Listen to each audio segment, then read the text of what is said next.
Bismillahirrahmanirrahim. Assalamualaikum warahmatullahi wabarakatuh. Eh, Selamat sore untuk mahasiswa. Saya mohon maaf, saya baru merekam dan saya akan menyampaikan materi yang kedua untuk pertemuan yang kedua. Materi yang kedua ini berkaitan dengan benefit investasi bidang teknologi informasi. Ada kaitannya dengan apa sih keuntungannya investasi di bidang teknologi informasi itu? Mengapa gitu? Mengapa diinvestasikan? Toh kita nanti juga ikut-ikutan. Minimal kita akan tahu apa sih keuntungan, apa sih uh, uh, apa namanya imbal balik kita, apa imbal balik dari teknologi informasi itu.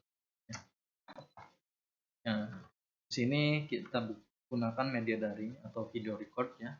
Waktu hanya 15 sampai 40 menit sebenarnya, tetapi berhubung menggunakan Handycam hanya kemampuannya 10 menit ya, hanya kemampuannya 10 menit. Saya sendiri, saya Sumardiono. Minta lebih tahunya silakan bisa buka e-commerce-nya ya. Di situ kalian bisa buka sendiri terkait dengan profil saya. Yang akan pertama saya bahas terkait dengan materi benefit investasi bidang teknologi informasi ini adalah bahasanya pendahuluannya adalah terkait dengan keuntungan benefit. Jadi benefit itu berupa keuntungan ya. Keuntungan dalam melaksanakan investasi di suatu bidang teknologi informasi atau kita di bidang SI-nya, terutama pada suatu perusahaan atau organisasi yang mana perusahaan organisasi tersebut terlibat dalam kegiatan yang beriringan atau menggunakan fasilitas TI dan atau SI. Maka akan lebih baik mengenal, mengetahui, memahami apakah pemantauan dan evaluasi sistem informasi. Intinya di situ ya. Mengenal, mengetahui, memahami terkait dengan pemantauan dan evaluasi sistem informasi. Tujuan akhirnya atau capaian pembelajarannya adalah terkait dengan mata kuliah tersebut, pemantauan dan evaluasi informasi. Di era atau pada era disrupsi, era sekarang 4.0 ini ya, lagi panas-panasnya.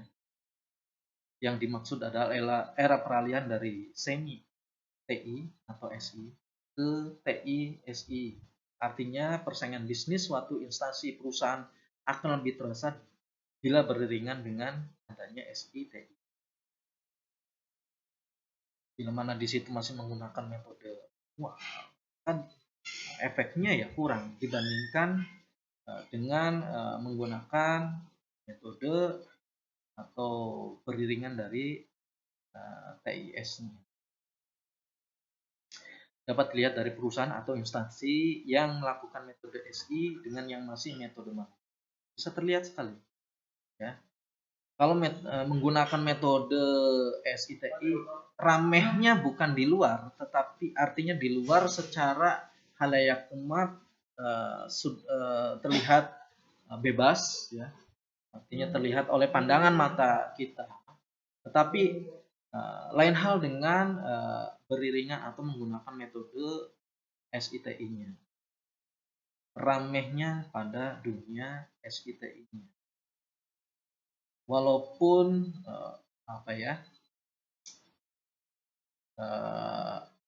dilihatnya adalah masih data semu, masih bias. Apakah benar sih ini bahwa es semangka India itu seperti itu? Tidak tahu rasanya, tahu gambarnya, belum tahu rasanya. Nah, seperti itu. Lain hal dengan langsung ya manual mendatangi di store-nya ataupun gerobaknya itu sendiri ya, kita akan merasakan tahun.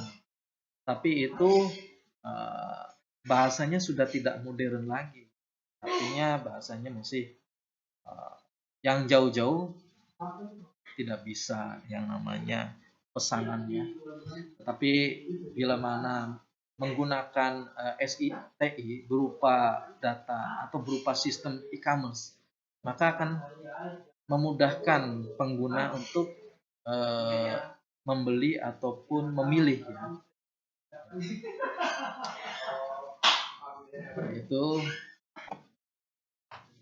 dan dapat dilihat pula perusahaan yang masih melakukan manual dilihat dari penawaran pengiklanan kan masih di jalan-jalan masih menawarkan. Lain hal dengan perusahaan ataupun distro yang menggunakan sudah atau berbasiskan SITI. Kemudian dilihat dari pledge ya, kalau dilihat dari strategi pemasaran, salah satunya adalah lokasi tempat ya.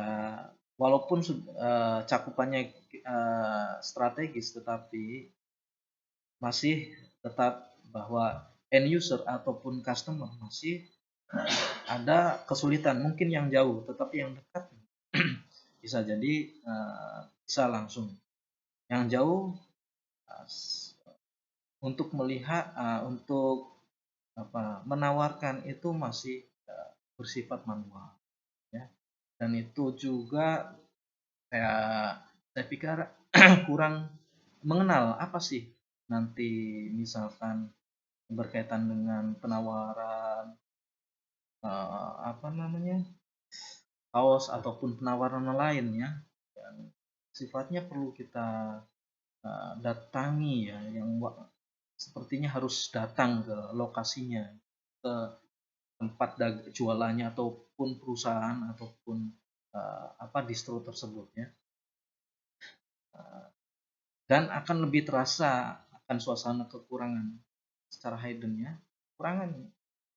Artinya di situ walaupun rame, tapi itu ramenya bersifat sementara. Lain hal pada toko yang sudah berbasiskan SI. Dengan melihat sudut pandang di atas, maka dianggap perlu ada suatu perusahaan dalam melakukan investasi pada bidang SITI. Nah, di sini nanti perusahaan ataupun tempat-tempat usaha bisnis yang kiranya melakukan investasi pada bidang SITI ya, dengan cara ya tadi, dengan cara menggunakan fasilitas-fasilitas SITI. Kemudian sebagaimana dijelaskan di atas bahwa apa sih keuntungannya, mengapa perlu ada benefit investasi pada perusahaan berupa di bidang SITI. Nah, ini salah satunya adalah yang pertama, a sense of security ya. Biasanya di kalangan bisnis itu atau di kalangan perusahaan itu perlu ada sering terjadi kebocoran data. Nah, di sini ada jaminan bahwa sense security-nya, menjaga keamanan bisnis itu sangat penting sekali ya, dibandingkan dengan manual. Manual taunya bagaimana untuk keamanan bisnisnya, tiba-tiba si pelayannya itu sendiri ya asal datang saja kemudian pulang sudah tanpa ada koreksi dari sistem itu sendiri. Nah, sekarang dengan adanya sistem berarti di situ pelayan itu wajib melakukan kegiatannya walaupun melayani hanya satu customer atau consumer itu sendiri. Kemudian terkait dengan kebocoran data sekecil apapun bisa membuat hilangnya kredibilitas ya, kredibilitas pada mitra. Nanti kredibilitas kolega ya, pelanggan. Artinya di situ harusnya data tersebut ya tidak data penawaran misalkan ya, data penawarannya itu sudah